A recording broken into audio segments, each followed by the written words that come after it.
جو شخص ایک جگہ سے دوسری بار دھوکہ کھائے اس سے بڑا بیوقوف کوئی نہیں۔ جوانی میں اللہ کی عبادت کرو، اس عبادت کا ثواب زیادہ ہوتا ہے۔ دعوت کے لیے مہمانوں کا انتخاب سوچ سمجھ کر کرے۔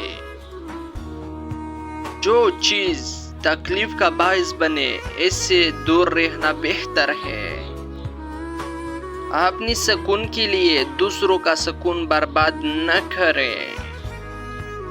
اپنی حسن اور طاقت پر غور کرنا بیوقوفی ہے، کیونکہ دونوں کو ایک دن ختم ہو جانا ہے۔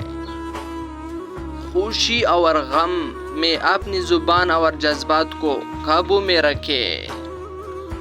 زندگی میں ہر شخص کو محنت کرنی پڑتی ہے، لیکن جو جوانی میں بھرپور محنت کرتا ہے اس کو بڑھاپے میں خوار نہیں ہونا پڑتا۔